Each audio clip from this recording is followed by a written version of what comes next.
A widowed billionaire saw a nanny breastfeeding his baby, and what he did next would change not only her life, but his forever.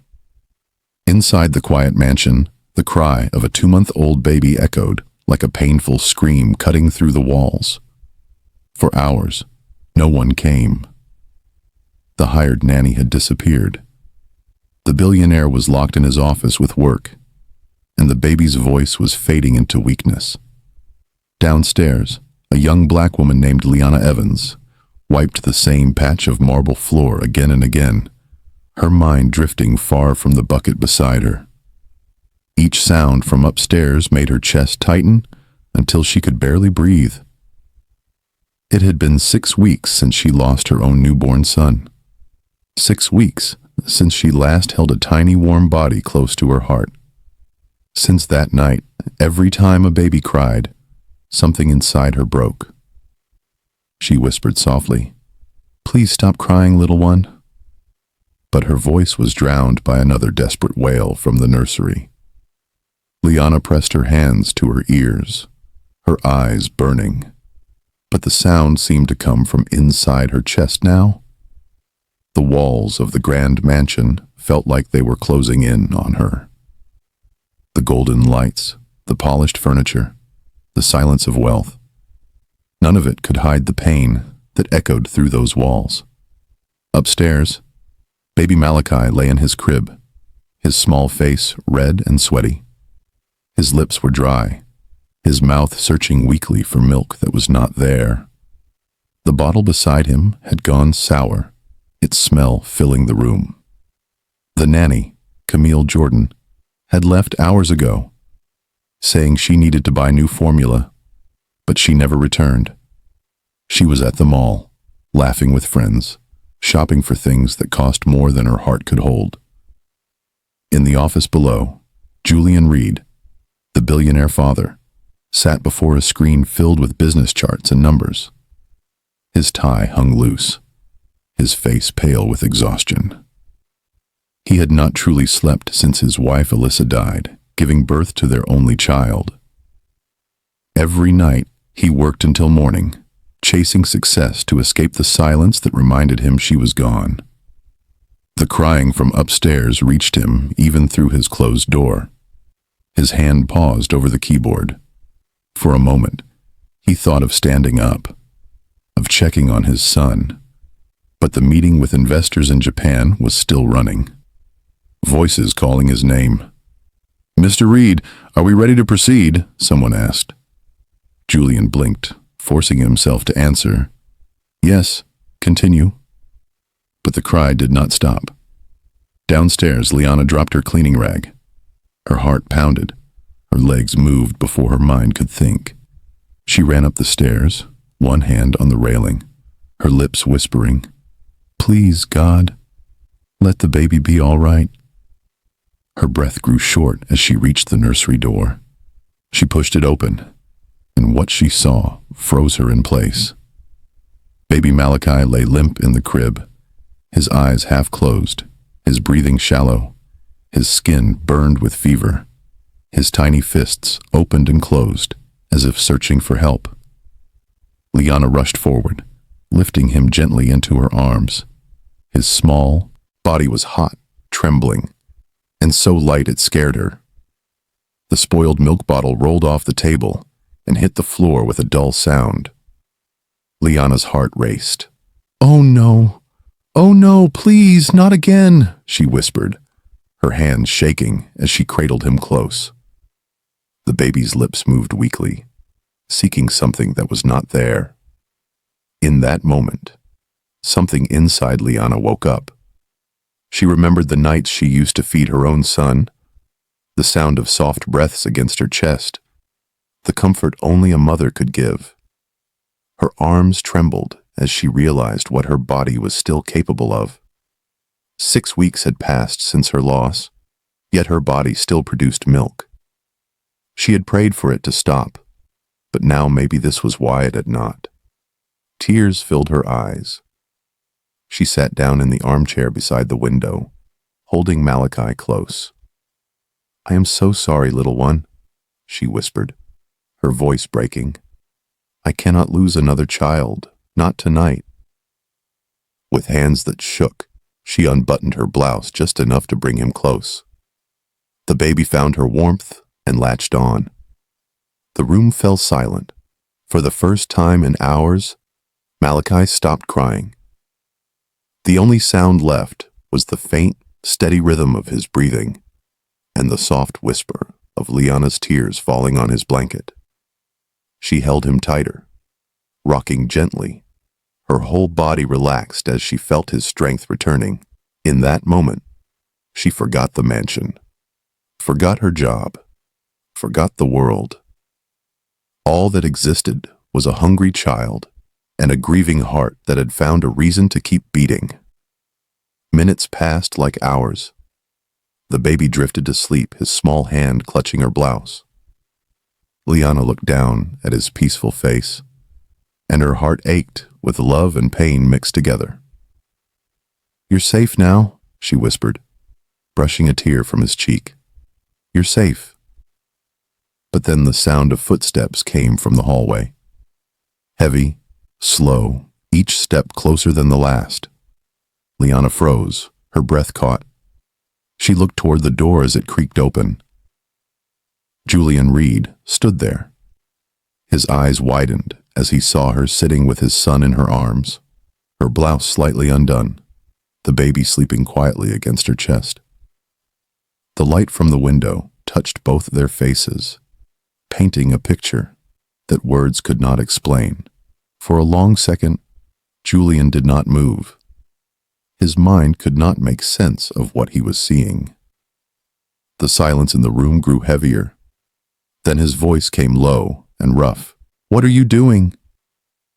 Liana gasped softly, clutching the baby closer as if afraid someone might take him away. Her face turned pale. "Sir, please, I can explain," she stammered, tears rising again. Julian stepped forward, his expression unreadable. Part of him wanted to shout, to demand an answer, but another part saw what his mind refused to deny. His son was peaceful, for the first time in days. The cries had stopped. The feverish red on the baby's face had faded. Liana's voice shook as she spoke. "The bottle was spoiled, sir. He was burning with fever. I could not watch him die." Julian's jaw tightened. He looked from her to the baby, and then back again. Words failed him. The air in the room was thick, filled with confusion and emotion. For a moment, he turned away, trying to control the storm building inside him. Liana sat trembling, not knowing what would happen next. Her hands held Malachi close, afraid that letting go would mean losing another piece of her heart. The clock ticked loudly in the silence. Outside, the sky darkened, and a soft rain began to fall. The house stood still, caught between judgment and mercy. And in that stillness, both Liana and Julian knew that whatever came next would change everything. The rain outside the mansion grew heavier, the drops tapping softly against the glass like a warning that something painful was about to unfold. Liana Evans sat frozen in the armchair, her arms still wrapped around baby Malachi. Her blouse was partly buttoned now, her hands trembling. Across from her stood Julian Reed, the billionaire whose face was caught between anger, confusion, and disbelief. The silence between them was thick, almost unbearable. Liana opened her mouth to speak, but her voice broke before words could form. "Sir, I know how this looks," she whispered, her eyes shining with tears. "But he was dying. I swear I only wanted to help." Julian stared at her for a long time without speaking. His thoughts were a storm. He saw his wife's face in the framed picture on the wall, her warm smile, her promise to raise their son together. Then he looked at Liana, this woman who had just crossed a line no one in his world would ever understand. "You fed my son," Julian finally said, his voice low and heavy. Without permission. Liana flinched as if the words struck her. He was burning with fever, she said softly. He could not breathe. He was starving, and the milk in the bottle was spoiled. I did what I had to do to keep him alive. Julian ran a hand over his face, pacing back and forth. His mind fought between gratitude and anger. His heart knew his son was safe because of her, but pride refused to bend. The rules of wealth, power, and appearance screamed louder than his feelings. Finally, he turned to her again, his voice shaking slightly. You should have called me. You should have waited. Liana's tears fell freely now. Wait, she repeated quietly. Sir, if I waited, your son would not be breathing right now. The sound of her words filled the room like a prayer. For a brief moment, Julian's face softened, but he quickly looked away. You can go downstairs, he said after a long pause. I will call for the doctor. Liana hesitated. Please, sir. He's asleep now. Let him rest. Julian's tone grew cold. Leave, Liana. Her lips trembled, but she obeyed. She laid Malachi carefully in his crib, her hand brushing gently over his small chest. Sleep well, little one, she whispered through tears. Then she stepped back and walked out of the room, her heart breaking with every step. When she was gone, Julian stood over the crib, watching Malachi breathe softly. For the first time in weeks, peace had returned to his son's face. Yet inside Julian's chest, guilt and confusion battled fiercely. He sat down on the edge of the bed, covering his eyes with his hand. The image of Liana holding Malachi would not leave his mind. It wasn't the image of wrongdoing, but of love, the kind he had not seen since his wife died. In the hours that followed, whispers began to grow in the mansion. Camille Jordan, the nanny who had abandoned her post, returned later that evening. When she found out what had happened, her eyes widened. She did what? Camille gasped. One of the maids nodded nervously. The billionaire caught her feeding the baby. Camille forced a laugh, but her heart filled with jealousy and fear. She had left the child unattended for hours, but now the attention would shift to Liana, the woman who had done her job. How disgusting, Camille muttered under her breath. Who does she think she is? By morning, the gossip had reached beyond the walls of the mansion. Neighbors whispered over fences, and staff spoke behind Liana's back. Some called her desperate, others called her unstable. She lost her child, one said. Maybe she's trying to replace him. The words hurt like knives, but Liana stayed silent.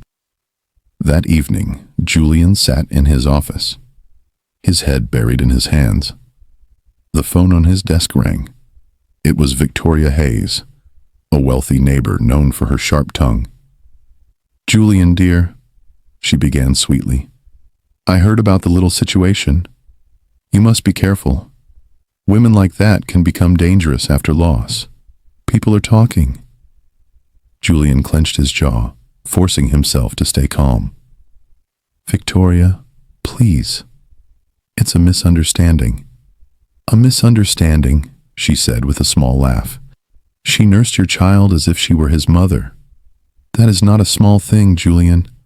For your reputation's sake, let her go before things get worse.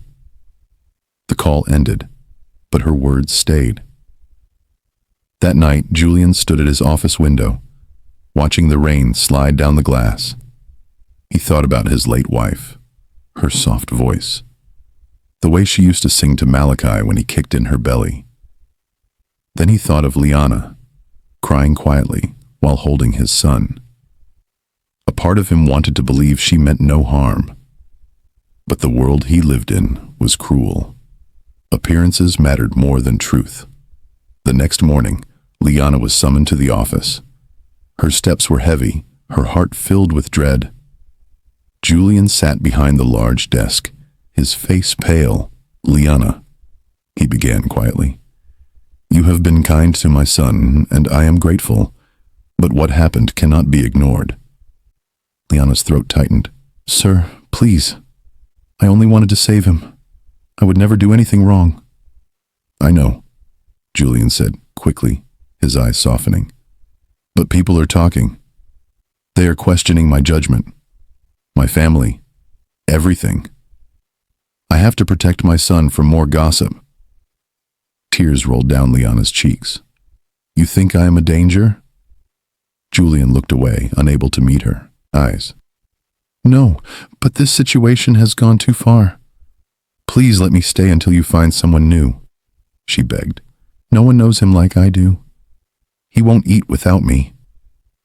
But Julian's mind was already clouded by pressure, fear, and pride. I am sorry, Liana, he said in a low voice. You are dismissed. Liana's legs went weak. She held the edge of the desk for balance.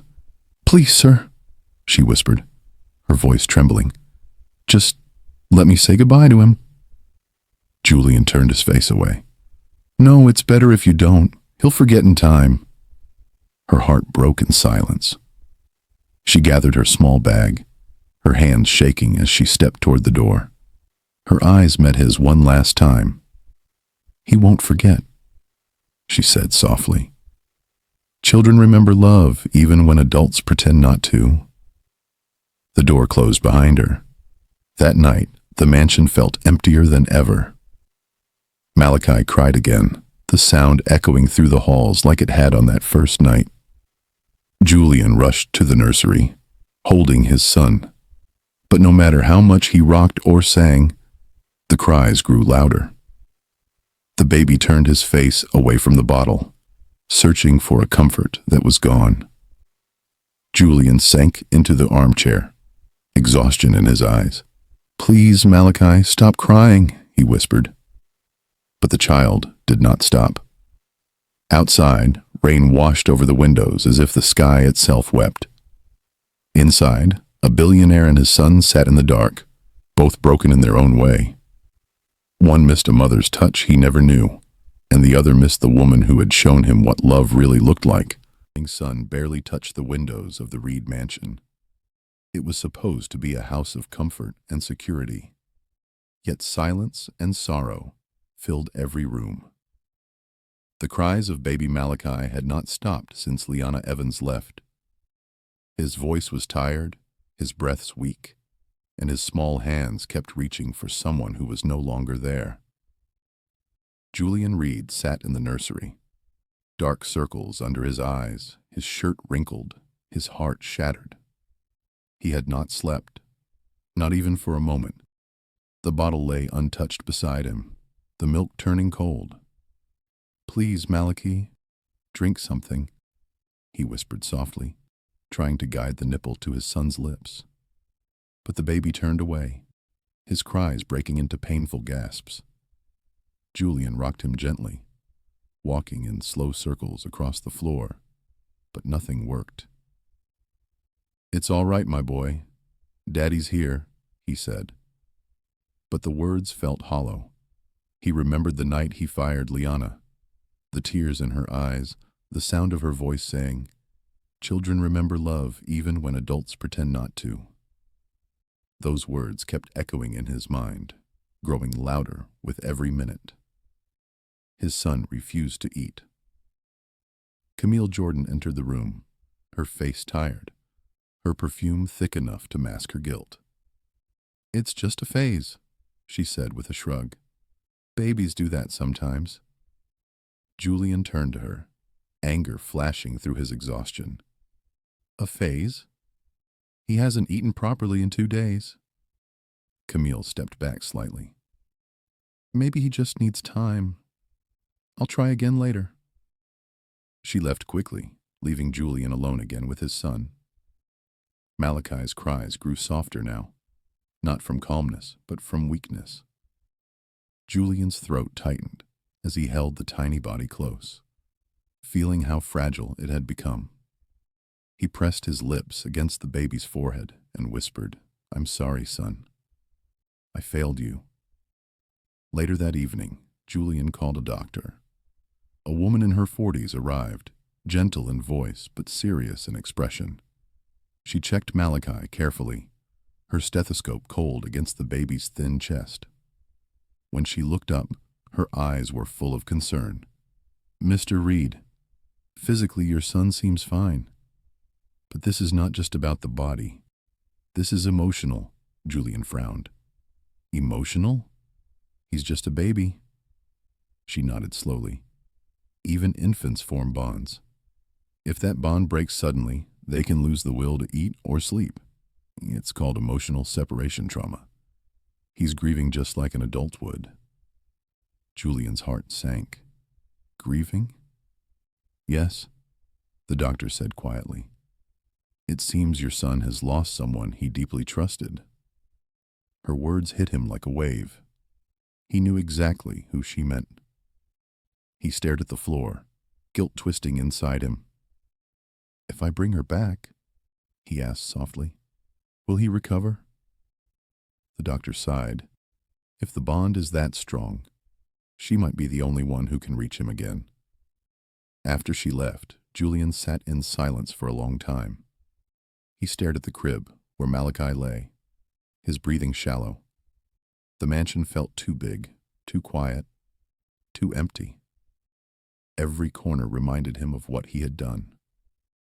2 days passed, and Malachi's condition worsened. He was taken to the city hospital, where doctors placed him under special care. Machines beeped beside his small body. Tubes carried milk that he still refused to take. Julian stood at the side of the hospital bed, holding his son's tiny hand. Tears he had held back for months finally falling. "I thought I was protecting you," he whispered, his voice cracking. "But all I did was take away the one person who made you feel safe." At that moment, everything he had worked for, money, power, pride, meant nothing. None of it could save his son. Back in the mansion, Camille packed her things quietly. Her hands shook as she folded her expensive clothes into her suitcase. The guilt she had buried for weeks was now too heavy to hide. That afternoon, when Julian returned home to pick up some clothes, he heard voices near the garden. Curious, he stepped closer and saw Camille handing over a box of Malachi's medication to a man in a black jacket. "This one's expensive," she whispered. "You'll make a good profit." Julian's heart stopped. He watched as the man slipped money into her hand. His blood boiled. Without thinking, he stormed forward. "Camille!" Camille jumped, her face turning pale. The man ran off. Julian grabbed the box from her hand.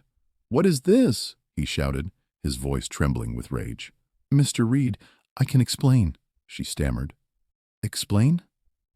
You're selling my son's medicine?" His eyes were full of fury and disbelief. Camille's lips trembled. "I needed money. My mother is sick. I only took a little." Julian stepped closer. "How long have you been stealing from me? How many times?" Camille burst into tears, collapsing to her knees. "Please forgive me. I was jealous." "All right. Jealous of her, Liana. You trusted her more than me. I told everyone she was mad, that she tried to replace your wife, but she was only helping your son. She saved him that night. I lied because I wanted her gone." Julian froze.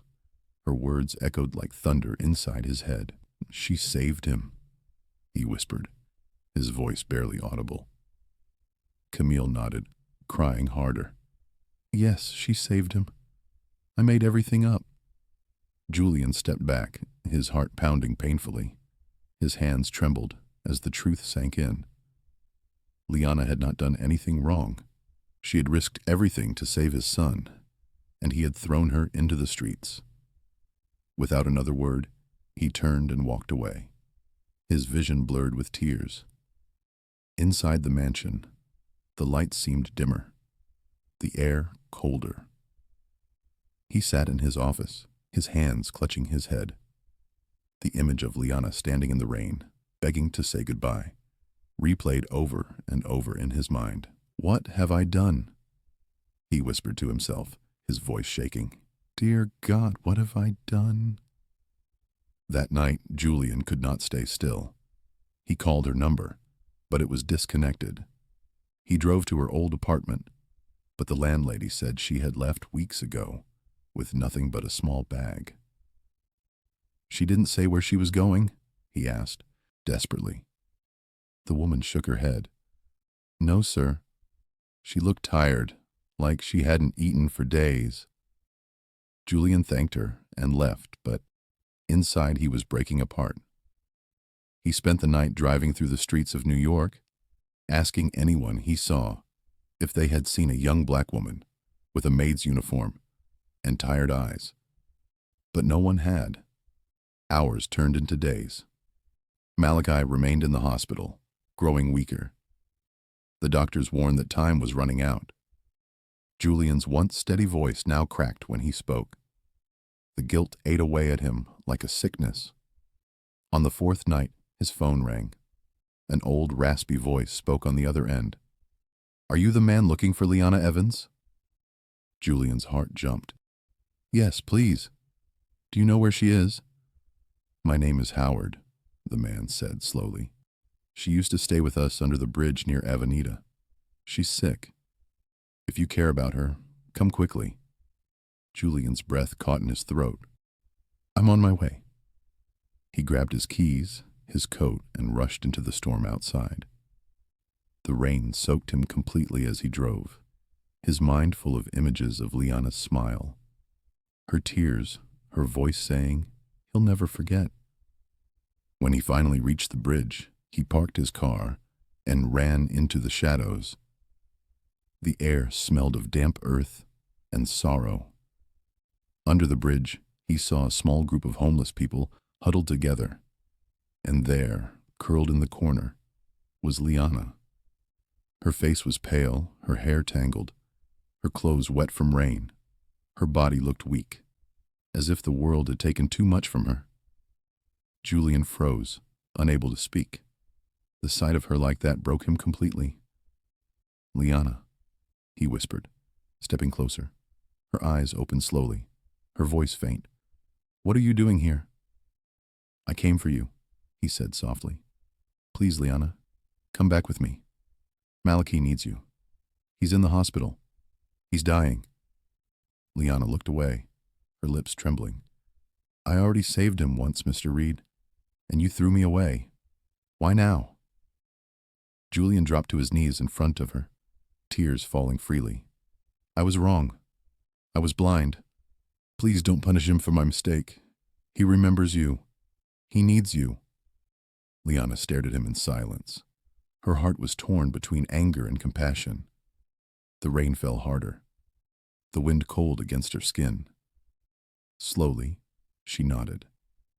I'll go, but only for the baby. Julian's tears mixed with the rain. Thank you, he whispered. As they walked toward his car, Liana stumbled slightly. Julian reached out, steadying her gently. For the first time, his hand didn't carry power or pride, only guilt and care. The road ahead was dark and wet, but for the first time in a long while, Julian felt a small light of hope flicker in his heart. He prayed silently that it would not go out again. The drive to the hospital was quiet. The sound of the rain against the car roof was the only thing that filled the silence. Liana Evans sat in the passenger seat, her hands folded tightly on her lap, her clothes still damp, her body weak, but her spirit strong. Julian Reed stole glances at her from time to time, but every time their eyes met, she looked away. The pain between them was too deep for words. When they reached the hospital, nurses rushed to lead them through the hallway. The smell of medicine and disinfectant filled the air. Julian's heart thudded in his chest as they reached the room. Behind the glass, baby Malachi lay small and still, tubes running from his tiny body. His cheeks were pale, his chest barely moving. Liana pressed her hand against the glass, her eyes filling with tears. Oh, Malachi, she whispered softly. A nurse opened the door and nodded. You can go in, she said. Liana walked slowly toward the crib. Her legs shook with every step. She bent down, brushing her fingers against Malachi's fragile hand. His skin felt cold. It's me, she whispered, her voice trembling. It's Liana. I'm here now. The baby stirred weakly, his eyes opening just a little. For a second she thought she saw a spark of recognition, but it faded quickly. Liana turned to the nurse. Please, let me hold him. The nurse hesitated, then looked at Julian. He nodded quietly, his eyes already wet. Liana gently lifted Malachi into her arms. The room fell silent as she pressed him close to her chest. She began to hum softly, the same lullaby she used to sing to her own son before he passed. Within moments, Malachi's breathing began to steady. His small hand gripped the fabric of her dress. His lips moved weakly, and a faint sound came from him like a sigh of relief. The doctors standing nearby exchanged glances of surprise. Julian stepped closer, watching with wide eyes as life seemed to return to his son. Tears rolled down Liana's cheeks as she whispered, That's it, little one. It's all right now. You're safe. The machines that had been beeping rapidly began to slow down, the monitors showing signs of improvement. The lead doctor looked at Julian. This is incredible, he said quietly. Sometimes a child just needs the comfort of the person they trust most. Julian nodded slowly, his heart swelling with emotion. He turned his face away for a moment, hiding the tears that had started to fall. Liana stayed by Malachi's side for hours. She fed him slowly, sang to him softly, and rocked him gently until he finally fell into a deep sleep. Every movement she made was full of tenderness, like a mother who had finally found her lost child again. Julian sat in the corner, his hands clasped together, his mind racing with guilt and relief. Every time he looked at Liana, he saw not just the woman he had wronged, but the savior of his son. When Malachi was finally asleep, Liana placed him gently back in the crib and pulled the blanket up to his chin. She turned around, her eyes tired but calm. Julian stood up slowly. His voice was low when he spoke. Liana, I owe you my son's life. Liana shook her head softly. You don't owe me anything, Mr. Reed. I didn't do it for you. I did it for him.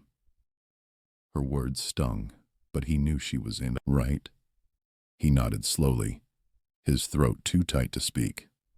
For a while, neither of them said anything. The silence between them wasn't cold anymore, but heavy with truth. The next morning, Malachi was much better. The nurses smiled as they checked his vitals. He's recovering faster than expected, one said. Julian walked into the room with 2 cups of coffee. He handed one to Liana. I know you probably don't trust me, he said quietly, but I want to make things right. Liana took the cup, her hands still trembling. What can you possibly do to make this right? She asked. Julian looked at her for a long moment. Tell the truth, he said. That afternoon, Julian called his lawyer and arranged a press conference right inside the hospital. Reporters and cameras filled the lobby. Liana stood in the back, unsure if she should even be there. Julian stepped up to the microphone, his suit wrinkled, his eyes tired but determined. I need to say something that I should have said weeks ago, he began. Liana Evans saved my son's life. Every rumor you have heard about her is a lie. She is not what people called her. She is brave, selfless, and the reason my son is alive today. The room was silent, except for the sound of clicking cameras. I made a mistake, he continued, his voice breaking slightly. I let pride and gossip blind me. I failed to see her kindness, and for that I will carry guilt for the rest of my life." Liana stood still, tears streaming down her face as she listened. The words she thought she would never hear were finally being spoken. By the end of the conference, the story had spread everywhere. People who once whispered behind Liana's back now praised her courage. Camille Jordan, the nanny who had lied, lost her job and disappeared from sight. That evening, Liana went to see Malachi one more time before leaving. The baby was sleeping peacefully. She smiled faintly, brushing a hand over his small forehead. "You'll be all right now," she whispered. As she turned to leave, Julian was standing by the door. "Liana," he said softly, "please don't go." She stopped, her back still facing him. "I came for the baby, not for you," she replied quietly. "I know," he said, "but still, please stay. Not as a maid, as someone who belongs here." Liana's breath caught in her throat. "You think you can erase everything that happened?" "No," he said, his voice filled with emotion. "But I can try to make sure it never happens again." She looked at him for a long moment, unsure if she could ever trust him again. Her heart wanted to stay, but her mind told her to leave. "I'll think about it," she whispered at last. Julian nodded, his eyes glistening. "That's all I ask." That night, for the first time in months, Julian sat beside Malachi's crib as the baby slept. He glanced at the chair where Liana had sat earlier, her gentle voice still echoing in his memory. In the quiet of that hospital room, he finally realized that money could never heal what love could. And somewhere in her small rented room across town, Liana lay awake, tears slipping down her face. Not from pain this time, but from the strange feeling that maybe, just maybe, life was giving her a second chance. A new beginning. The soft light of morning filtered through the hospital window, washing the room in a quiet glow. Baby Malachi stirred gently in his crib, his cheeks no longer pale, his breathing steady and calm. Liana Evans sat beside him, her hand resting lightly on his blanket. It was the first morning in weeks that she had smiled without hiding it. Julian Reed stood near the door, his hands in his pockets, watching the two of them. The sight of Liana humming softly to Malachi filled his heart with emotions he could not put into words: gratitude, guilt, admiration, and something deeper that frightened him because it felt like love. He walked closer, his voice soft. "The doctors say he can go home in a few days," he said. Liana nodded, her eyes still on the baby. "That's good news," she whispered. Julian hesitated. "Liana, I meant what I said yesterday. You are not just an employee to me. You are family now. If you would let us be your family too." Liana turned to him, her eyes glistening. "Family," she repeated quietly, her voice trembling. "I used to think I lost mine forever. My son, my home, my peace. I didn't think I'd ever have that again." Julian stepped closer. "You gave me back my son's life. The least I can do is make sure you never suffer again." Liana shook her head slowly. "I don't need money, Mr. Reed. I just need peace." He looked down, his voice low. "Then let me help you find it." Days passed, and Malachi continued to grow stronger. When it was finally time to leave the hospital, Julian asked Liana to come back to the mansion. They did for a moment, but when she saw Malachi reaching his tiny hands toward her, she couldn't refuse. Back at the mansion, everything felt different. The same halls that once echoed with silence now carried the soft laughter of a baby. The same rooms that once felt cold now felt alive again. Liana was no longer treated as a servant. Julian made sure she had her own room, her own space, and above all, her dignity. Every morning, Julian joined her to feed Malachi. Sometimes their hands brushed when passing the baby bottle, and they would share a small, quiet smile. Liana's heart softened a little each day. Though she tried not to show it, she still carried the pain of betrayal. But the warmth in Julian's eyes began to melt the walls she had built around her heart. One evening, after putting Malachi to sleep, Liana stepped into the garden. The air was calm, the sky painted with fading gold. She sat on the bench, closing her eyes for a moment, letting the cool breeze touch her face. Behind her, Julian walked out quietly. "You used to clean this garden," he said softly. "Now it feels like it finally has life again." Liana smiled faintly. "I cleaned it because it reminded me of home. My mother used to grow flowers by our window. When she died, I promised myself I'd always keep something alive, even if it was just plants." Julian sat beside her. "You've kept more than that alive, Liana. You brought light back into this house." She looked at him carefully, unsure how to respond. "Sometimes, I wonder why life brings people together through pain," she said quietly. "Maybe it's so we can see love when it finally appears." Julian's heart ached at her words. He reached into his pocket and took out a small box. Liana looked at it, surprised. He opened it slowly. Inside was a simple silver ring. "Liana," he began softly, "I made the worst mistake of my life when I let you walk away that night. I judged you when you were the only one who truly cared. You saved my son when I couldn't even save myself. I don't want to lose you again." Liana froze, her hands shaking. "Mr. Reed, what are you saying?" He looked at her with steady eyes. "I'm saying I love you. Not because you saved my child, but because you saved me too. You showed me that love is not about wealth. It's about kindness, sacrifice, and truth. You are everything this home was missing. Please, Liana, will you let me spend my life proving that to you?" Tears spilled down Liana's cheeks.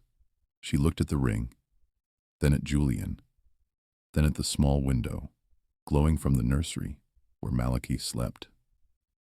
Her heart felt heavy and light at the same time. "I don't know if I'm ready," she whispered. "I've been broken for so long." Julian reached forward gently, taking her hand. "Then let me help you heal one day at a time." For a long moment, Liana said nothing. The wind moved softly through the trees, the scent of roses filling the air. Finally, she nodded slowly. "If this is real, if it's not pity, then yes." Julian smiled through his tears and slipped the ring onto her finger. Liana covered her face with her hands, crying quietly. He reached out and pulled her into a gentle embrace. "You are not alone anymore," he whispered. From the window above, baby Malachi stirred in his crib and let out a soft sound as if he knew that something beautiful had just begun. Months passed, and the Reed mansion was no longer a house of grief. Laughter returned, meals were shared, and the sound of Malachi's tiny feet began to echo through the halls. Liana often sat in the living room, reading to him, while Julian worked nearby, watching them both with quiet joy. On a sunny afternoon, Julian took Liana and Malachi to the park. They spread a small blanket on the grass, sharing pastries and laughter. Malachi toddled around happily, his little arms stretched toward the sky. Liana laughed as he stumbled into her arms. Julian sat beside them, his eyes full of warmth. "Thank you," he said softly. Liana looked at him curiously. "For what?" "For bringing life back into this world," he replied. "For reminding me what love looks like," she smiled, her eyes filling with tears again. But this time they were tears of peace, not sorrow, as the sun set, painting the sky with orange and pink. Liana leaned her head on Julian's shoulder. Malachi slept peacefully between them, wrapped in a soft blue blanket. Julian whispered, "This is what home feels like." Liana closed her eyes, her voice barely above a whisper. "Yes, this is home." And there, under the golden light of evening, a broken heart found healing, a grieving father found love, and a little boy found the family he was always meant to have. Dear viewers, this story reminds us that sometimes love finds us in the most unexpected places. It teaches that real family is not built by blood alone, but by compassion, forgiveness, and the courage to see the good in others. Liana lost everything, yet her kindness saved a child and healed a broken man's heart. Julian had all the money in the world, but it was the love of a humble woman that brought warmth back into his home. If this story touched your heart, tell us in the comments where you are watching from and what lesson you learned from it. Your words inspire us to keep sharing stories that move souls and remind the world of what truly matters. Please don't forget to like this video, subscribe to our channel, and share it with someone who needs a reminder that love can heal even the deepest pain. And if you want more emotional stories like this, comment more stories below, and you will be the first to get our next heart-touching release. Now tell us in the comments. 1. What part of this story made you emotional? 2. Do you believe forgiveness can build new beginnings? 3. If you were in Liana's place, would you have done the same thing for the baby? Your answers will help us understand what love means to you.